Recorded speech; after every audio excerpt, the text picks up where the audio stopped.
Welcome back to the Deep Dive. Today, we're embarking on what feels like a mission-critical deep dive for anyone really invested in the world of Black Desert Online. We've got this, well, truly massive stack of source material in front of us. It details the October 30, 2025 update. And look, this isn't just your standard weekly patch notes rundown. No, it feels more like a foundational overhaul. We're talking a 1.96 gigabyte download. It covers core quality of life systems to pretty huge concurrent progression events, and honestly, some strategically seismic changes to high-end content. It is, yeah, it's a really dense read. And, our goal for you, the listener, is to basically provide the absolute fastest strategic shortcut through all of this. We want to look beyond just what changed, We're focusing on why these changes matter and, importantly, where the immediate opportunities are for you.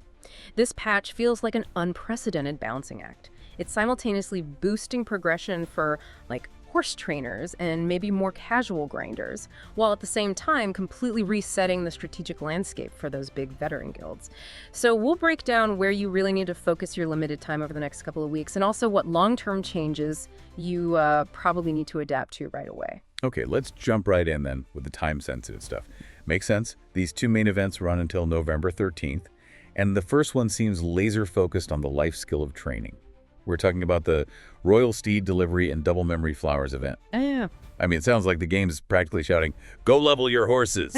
Yeah, that's the perfect way to put it. This event layers incentives for the training life skill. Doesn't matter if you're a novice trainer just trying to hit master, or a veteran breeding dream horses. The foundation is the easiest win, really. An immediate, game-wide 50% hot time buff. That's applied to both Mount EXP and Training EXP for the full duration, so October 30th to November 13th. So if you've been kind of ignoring training, maybe putting it off, this 2-week window offers, unprecedented speed to catch up seriously fast. Right, okay, so that 50% boost, that's the passive part. Just log in, train, get more XP. But then there's an active component too, right? Mm-hmm. Relies on a daily engagement loop that grants some exclusive rewards. Yeah. Can you walk us through that specific loop? Certainly. Yeah, this does require a bit of daily diligence, but honestly, the rewards seem to justify the effort. Once per family per day, you need to track down Liana. She's Valentine's student. You can find her in most major villages. She offers the Liana's Special Information Daily Quest. Now, this quest is typically pretty straightforward, often just requires you to, talk to a stable keeper nearby, maybe check an object, super simple. And completing it rewards you with the crucial event currency, the Luminous Rope Badge. Okay, Luminous Rope Badge. So doing the quest every day means we can get, up to 14 badges per family over the 2 weeks. And the source material we looked at really highlights some extremely high-value exchanges for these badges. Where do we take them, and what should we be prioritizing? Right, you exchange these badges with Lorenzo Murray. He's in Villia. And the strategic value here really lies in their exclusivity. These rewards are limited, strictly limited to once per family. That really amps up their importance. You gotta choose carefully. For example, spending just 3 badges gets you a choice between 2 really desirable horse progression items. You can either take 100 Gobi roots, that's a consistent commodity used in high-level horse food, always useful, or you can grab the Guraw's Fast Steed Training Choice Box. Okay, that choice box. Yeah. That sounds particularly strong. Why might a dedicated trainer pick that box over the, guaranteed utility of Gobi roots? Well, because that choice box lets you select 100 units of either Ionis fruit, blue mystery conch, or flaming grass. These are those rare materials you need when you're trying to awaken a tier 9 dream horse. They're a huge bottleneck. Ionis fruit, for instance, that's specifically for the mythical Arduinaut attempt. Getting 100 of these normally, it requires significant grinding, maybe major silver investment on the marketplace. It's tough. So this daily badge exchange offers a really low-effort, totally guaranteed way to just accumulate a substantial stockpile of these really valuable, usually RNG-dependent items. Wow, okay. So for the price of just 3 days of easy quests, you basically bypass a potentially massive grind wall for those critical dream horse materials. That's a clear strategic win. And then there's the other main daily prize, right? Yes. The other key daily reward. This one costs 5 badges, and again, it's limited to once per family. It's the Tier 8 Horse Exchange Plate Box. This is super crucial for players who are maybe still trying to upgrade their main riding horse, or for those who are, heavily involved in the horse market. Given how relatively scarce these plates can be sometimes, getting one for just 5 badges, basically 5 days of minimal effort, is an excellent return on investment, especially when you pair it with that faster horse leveling from the hot time buff we talked about. It all works together. Right, makes perfect sense. Now let's get to the most obvious headline of this event. The doubling of memory flowers via Royal Steed delivery. This feels like it directly impacts the long-term economy of the training life skill. So what are the specific double breakpoints we're looking at for the standard tiers? This is really the critical incentive targeting high-volume trainers, and also maybe folks just looking to liquidate their stables quickly. When you deliver a standard horse through the Royal Steed delivery system during this event period, the memory flowers you get are doubled, straight up doubled across the board. So a tier 6 horse delivery normally gives you 10 memory flowers. During the event, that's boosted to 20 memory flowers. A tier 7 delivery jumps from 15 normally up to 30 memory flowers. And the high value tier 8 delivery gets boosted from 20 all the way up to a hefty 40 memory flowers. Okay, the immediate doubling significantly speeds up accumulating memory flowers. Those are the currency used for memory fragments, other crucial enhancement items. This suggests we could see a potentially sharp increase in the availability of memory fragments over the next 2 weeks. It absolutely does. And this is exactly why the exclusion mentioned in the source material is so vital. Dream horses, or illusions as they're called, are explicitly excluded. They are not giving these doubled event rewards or the bonus slips for dream horses. So this event isn't designed to reward liquidating the absolute most expensive assets, no. It's designed to encourage the mass breeding and delivery of standard tier 6, tier 7, and tier 8 horses. It keeps the market for those specific tiers active and ensures that, mid-level trainers can still really capitalize on this event. That's crucial context. Yeah, it keeps the focus on that mid-tier progression, which makes sense. Now, along with the memory flowers, the delivery also grants the Royal Training Delivery Slip. How are these slips scaled per tier? And what are the best things to spend these flexible slips on? Good question. These slips are sort of the secondary currency from this event, and they scale depending on the tier you deliver. You get 12 slips for a tier 6, 14 slips for a tier 7, and 16 slips for delivering a tier 8.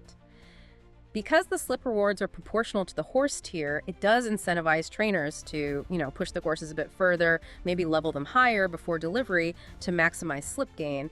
And the exchange list for these slips, it's available right in the Combined Assets UI, and it's remarkably versatile.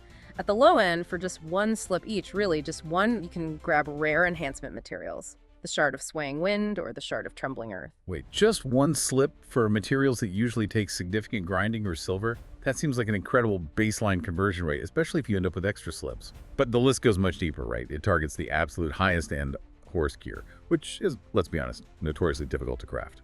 Exactly. Yeah, for those players really committed to upgrading their dream horse or maybe even a mythical horse, these slips are basically the primary means during this event to get pieces of the Granbell horse gear set. Each piece costs 50 slips, and this gear offers, essential quality and speed bonuses, especially important for things like naval travel or just overall efficiency. But the truly top tier prize, that requires a commitment. 150 slips. And for that, you get a choice between the Crocodile Horse Gear Production Support Box or, interestingly, another Tier 8 Horse Exchange Complete Box. That Crocodile box is critical for players trying to craft the absolute highest level horse equipment in the game.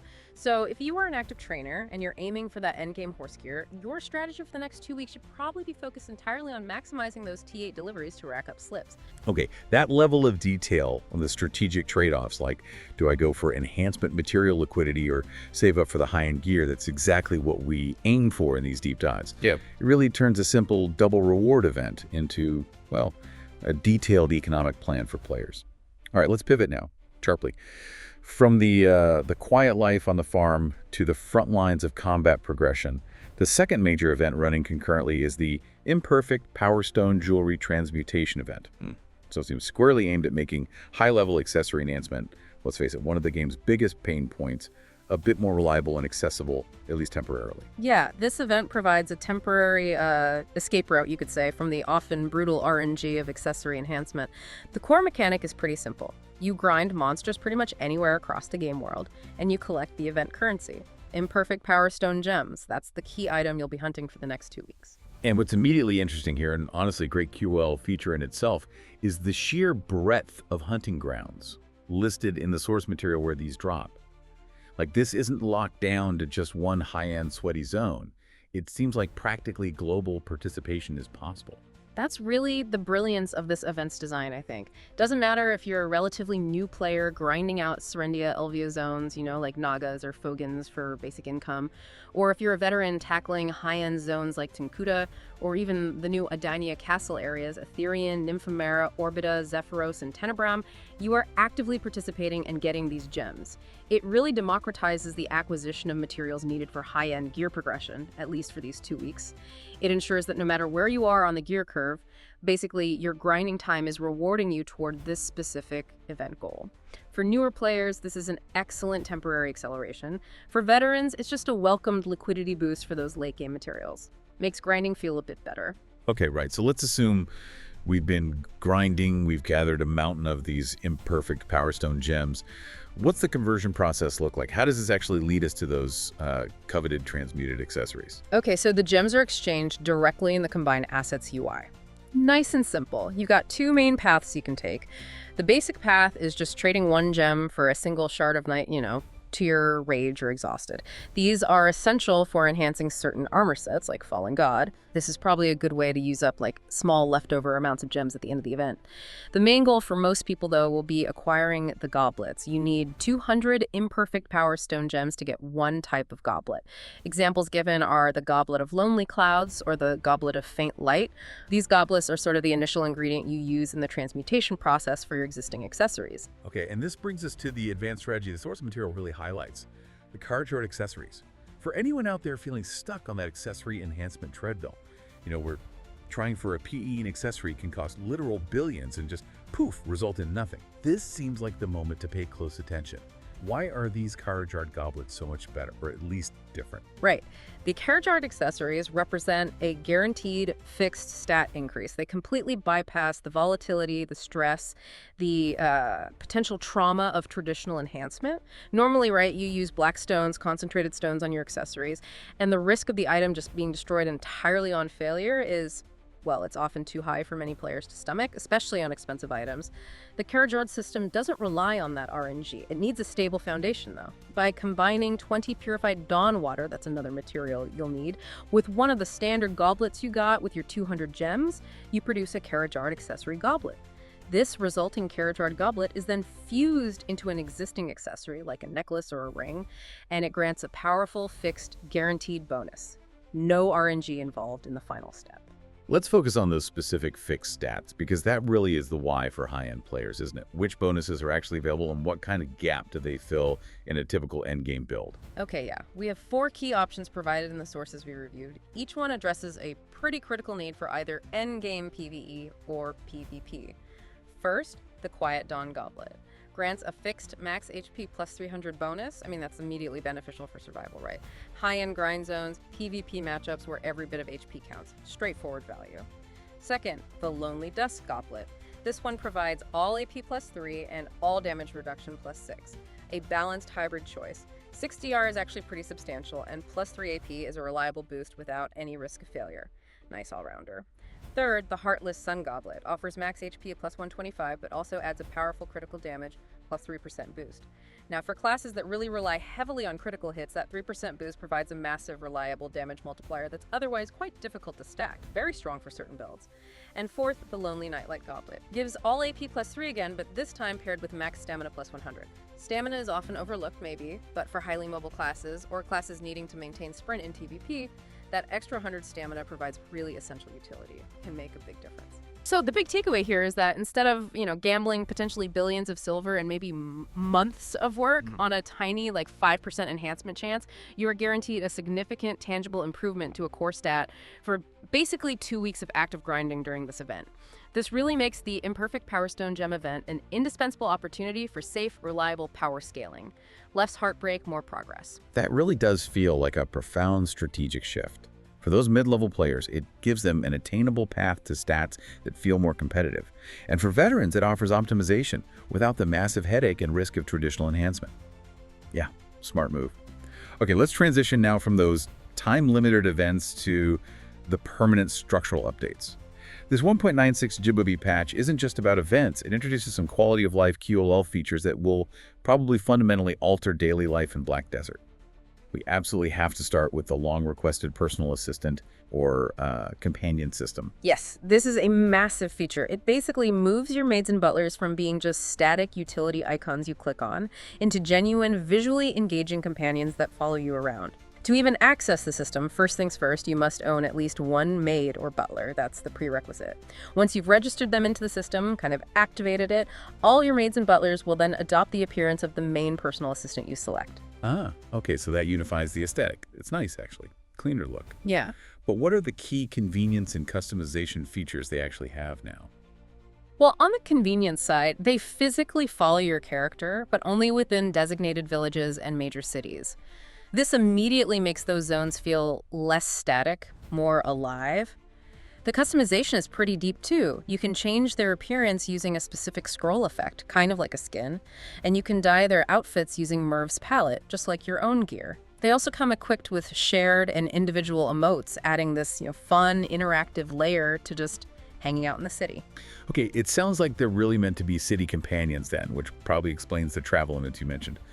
Which specific cities are included in this follow mechanic? Is it just the main ones? The source material lists basically all the major hubs: Velia, Heidel, Calphion, Altanova, Valencia City, Grana, Duvenkroon, Odraxia, also the remote naval hub Okila's Eye, and even the newer areas like Mudul Village Nampo, Mushkar, and Hakinza Sanctuary. It's pretty comprehensive. And the system is designed, apparently, to seamlessly cancel the follow mode once you step outside the boundaries of these safe zones. This prevents them from, being exploited somehow in combat or out in exploration areas, keeps them in their intended role. So yeah, this focus on defined urban zones really confirms their utility is primarily aesthetic and for immersion, creating a more lively, personalized experience while you're, say, managing your storage or chatting with NPCs. Okay, let's definitely discuss the critical financial caveat we found in the source material regarding the customization, specifically the outfits. If you want your assistant to wear a specific cool outfit, there's a cost involved, and maybe more importantly, permanent sacrifice. Tell us about that. Right, this is the really important trade-off, especially for cosmetic collectors out there. To apply an outfit to your personal assistant, you first need to acquire a personal assistant outfit change slip. You get this from the old Moon Manager NPC, and it costs 1,000,000 silver. Now, 1,000,000 silver, that's negligible for most players, right? But the true cost is the permanence of the conversion. This is key. Once you use that slip on an outfit from your inventory, that outfit is permanently converted into a PA-only item. This means you, the character, can no longer equip it. And crucially, it is removed from the central marketplace registration list. You can't sell it. This forces players to make a really serious decision. Do you want to keep that rare, maybe expensive, maybe limited time outfit for your own character, or are you willing to sacrifice its use and its market value forever just to give your system a unique look? Wow, okay, that truly complicates the decision, especially like you said, for outfits that were maybe limited time purchases or took a massive grind to acquire back in the day. You were effectively removing that item from your character's usable wardrobe forever. That's a big commitment for a cosmetic choice. Precisely.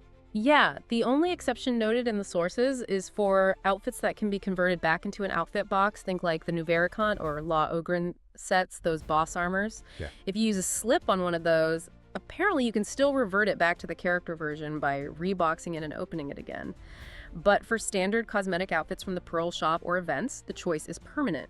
Makes that 1,000,000 silver slip cost seem tiny compared to the potential cosmetic value being sacrificed. Okay, that is absolutely essential context. Players need to know that before they start using those slips. Let's move on to the second major QOL overhaul in this patch. This one directly impacts high-level combat players. The completely new Reformed Stone System presets. This is, arguably one of the biggest pure QOL improvements in this entire patch. It addresses years, literally years, of player frustration around combat flexibility. Reform stones, right? Those are the items that add specific effects like extra human damage or monster damage or accuracy to your weapons. They used to be really cumbersome to manage. Swapping them out meant going to a blacksmith, paying silver. It was just inconvenient. The new system introduces a dedicated Manage Reform Stone menu. You find it under ESC, then Character menu. And this allows you to set up multiple presets for your main weapon, your awakening weapon, and your sub-weapon. Okay, for players who might be less familiar with why this is such a big deal, what does this flexibility really unlock strategically? Why bother swapping them? Well, it allows you to instantly adapt your damage profile without needing to visit a blacksmith or spend silver each time. It's huge for efficiency. For example, say you're about to engage in PvP content, like you're going into the battle arena or heading to a node war. You load up preset 1. Maybe preset 1 is focused entirely on human damage and accuracy, maximizing your effectiveness against other players. Then right after the node war, you want to go grind a high-end PvE zone. maybe Hystria or Secrea. You instantly swap to Preset 2. And Preset 2 could be optimized for monster damage and maybe critical hit effects, maximizing your grinding speed. The previous requirement to manually install and remove these stones at a blacksmith just made frequent switching totally impractical for most people. It often forced players to just maintain a single, kind of generic, all-purpose build. These new presets make rapid, specialized adaptation a core part of the gameplay flow now. It significantly enhances combat efficiency across all different types of content. Big improvement. Got it. Now, what is the immediate logistical impact of this overhaul? Players need to be prepared when they log in after the patch hits. What happens? Yeah, the sources are very clear on this, which is good. Big heads up here. All currently installed Reform Stones will be automatically uninstalled upon patch application, and they will be moved immediately to your Heidel storage. This is critical. Don't panic if your stone isn't on your weapon anymore. You must then go into the new Manage Reform Stone UI, retrieve the stones from your Heidel storage, and then register them into your new preset slots within that UI. Once they're registered into the new preset system, they apparently cannot be removed again back to your inventory, but you gain that immense benefit of easy instant swapping between presets. So yeah, key takeaway, check your Heidel storage first if you log in and your Reform Stones are gone. Okay, that clarification about Heidel storage is absolutely vital. Definitely saves a lot of potential confusion and panic on patch day. All right, now we need to shift gears again. We're moving into what feels like the most strategically volatile segment of this entire update, the high-end strategic rebalancing. We're talking about changes that are going to fundamentally reshape the economy and the power dynamics of the biggest guilds in the game. Let's start with the revolutionary Aetherius Star policy change. This seems to be a direct precursor to the upcoming Blue Battlefield naval PvP content. That's exactly right. This change is a direct intervention by the developers. They're clearly trying to reset the playing field before that new maritime PvP content launches, which is scheduled for November. The Aetherius Star, just as a reminder, is the super rare item required to construct the Aetheria warship, the essential naval asset for any kind of serious sea warfare. So what was the critical flaw? What was wrong with the old system that made this massive reset necessary? The flaw was actually pretty simple but had huge consequences.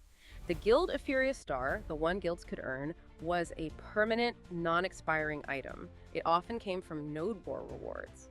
This meant that veteran guilds, powerful guilds that had maybe dominated Node Wars for years, had potentially amassed vast stockpiles of these stars. We're talking potentially dozens, maybe even hundreds in some extreme cases, of ready-to-deploy Aetheria warships just sitting in reserve, essentially. Now, imagine if the new Blue Battlefield content had launched under that old system. It would have created an instant, completely insurmountable power gap.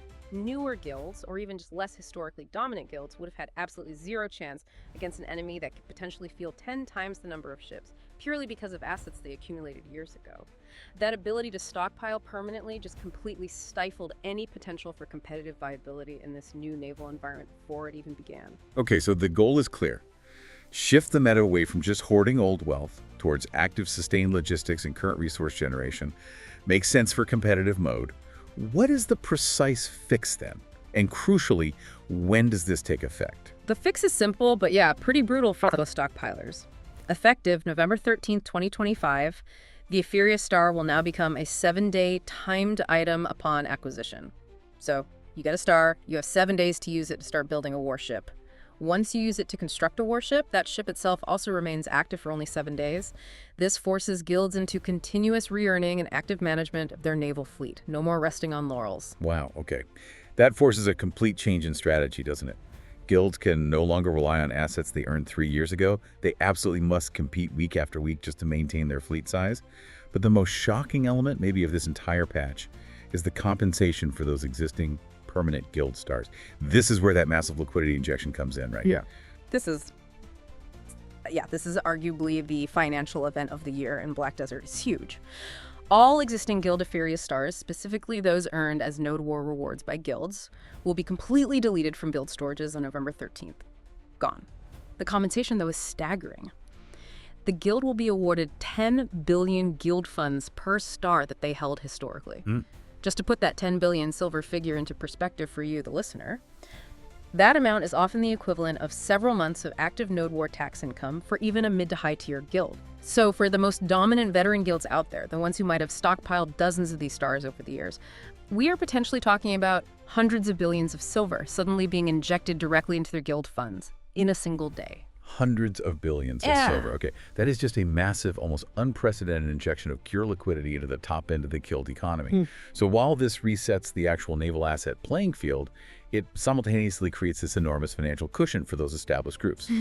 Does this compensation change the strategic calculus in any other way, beyond just having a ton of cash? Oh, absolutely. First off, there's a detail about alliances. If a guild received a star back when they were part of an alliance, that 10 billion silver compensation will apparently be split according to the alliance's original tax distribution ratio. So veteran alliances, not just individual guilds, are going to see massive inflows of capital. But yeah, the primary strategic calculus shifts immediately from how many stars do we have stockpiled to, okay, how do we deploy this sudden, absolutely massive influx of cash most effectively? Guilds are going to be forced to make immediate, high-level investment decisions. Do they spend it on large-scale guild infrastructure upgrades? Do they implement massive internal member support programs, maybe funding gear progression for everyone?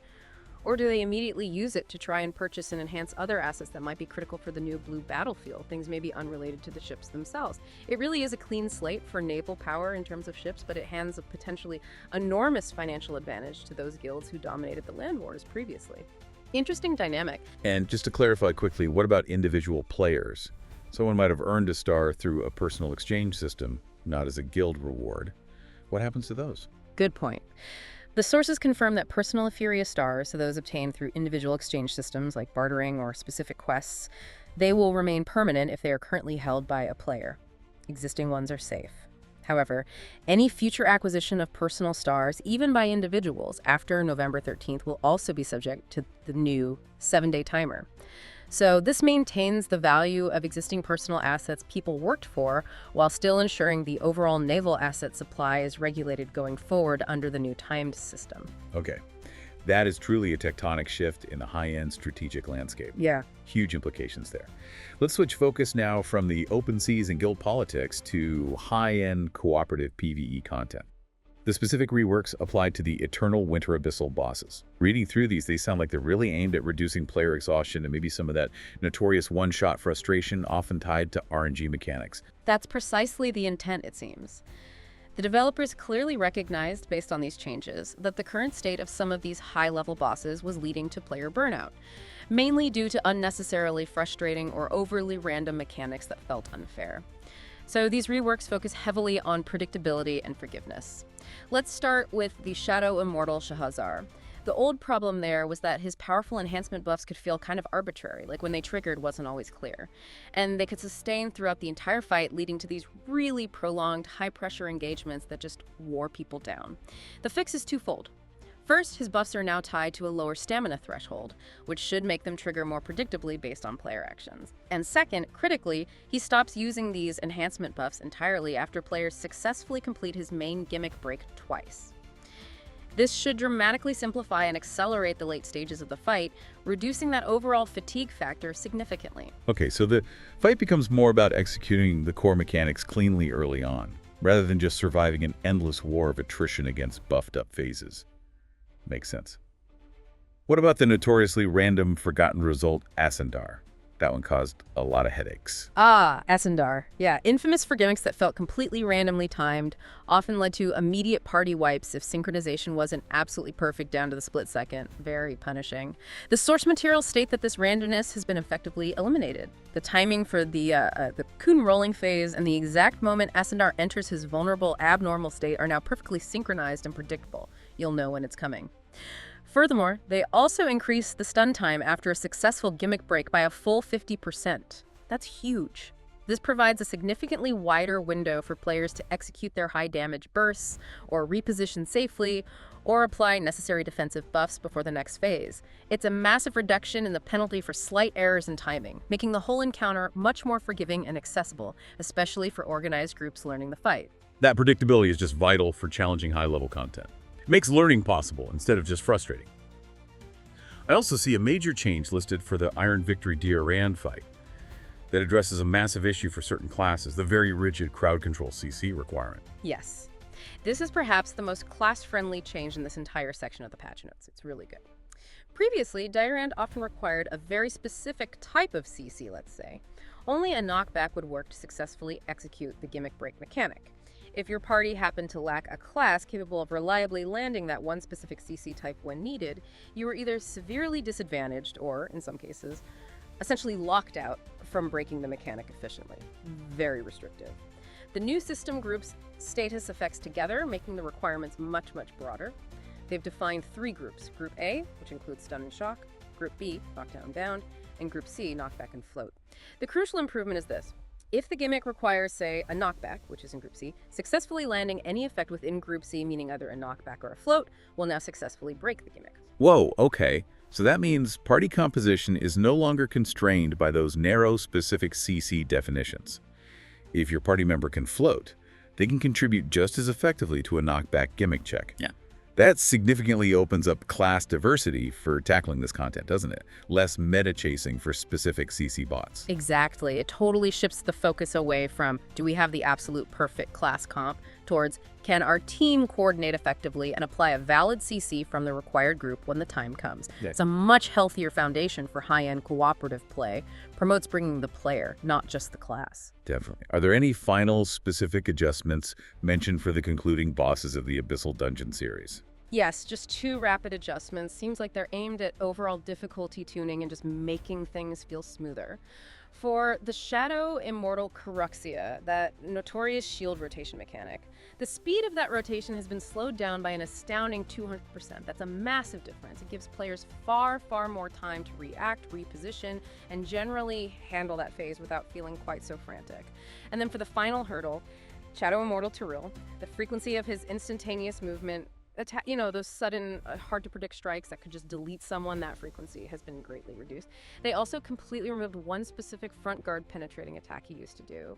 Both of these changes seem to target those sudden death mechanics, increasing the stability and perceived fairness of the late-game fights, and just reducing the overall frustration curve in these challenging dungeons. Wow. Okay, analyzing that really comprehensive list of changes, it's incredibly clear that this update is this unprecedented mix. It's got quality of life adjustments aimed squarely at the average player, making daily life better. And at the same time, these deep, high-stakes strategic recalibrations aimed directly at the absolute highest level of organized play. It's hitting both ends of the spectrum. That's the perfect summary, I think. Yeah, we've thoroughly explored the 3 main vectors, the main themes of this October 30th update. First, those accelerated progression opportunities through the training and transmutation events, time limited, get on those now. Second, the essential permanent quality of life enhancements like the personal assistants finally arriving, and those fantastic Reform Stone presets, game changers for daily play. And third, the absolutely critical strategic rebalancing, really epitomized by that massive Etheria Star overhaul and the comprehensive Abyssal Dungeon fixes making PvE less punishing. So if we kind of connect all these threads back to the bigger picture for you, the listener, the learner, this patch signals a really clear intent from the developers, it seems. They want to increase accessibility and reduce frustration across the board, making gear progression feel safer, making high-end PvE more forgiving and predictable, while simultaneously injecting high-stakes strategy and the need for sustained ongoing competition into the emerging naval PvP environment by completely resetting that shipbuilding economy balance. Yeah, the opportunities for immediate growth, especially over the next 2 weeks with these events, they're massive. Players should jump on those. But those long-term strategic shifts, particularly the Etheria Star change, those feel even more important for the future of the game. Which, raises an important, maybe provocative question for you to consider as you navigate this new era in Black Desert. The removal of those permanent guild Etheria Stars, right? And the resulting multi-hundred billion silver compensation just flowing like a river into the largest, most successful veteran guilds. That's an enormous short-term cash injection. Now, while the 7-day timer forces sustained naval effort going forward, how will this sudden, massive liquidity injection fundamentally change how these veteran guilds exert dominance across the entire game economy? Will they spend it on trying to manipulate the market? Will they use it for massive accessory buys for their members, fund huge internal welfare programs? And how will that sheer financial advantage, even if it's now divorced from the actual naval assets themselves, still influence the power hierarchy leading up to and during the new blue battlefield? That's a meta question, really, that will likely define the game's high-level economy and politics for the rest of the year, maybe longer. Something to definitely keep an eye on.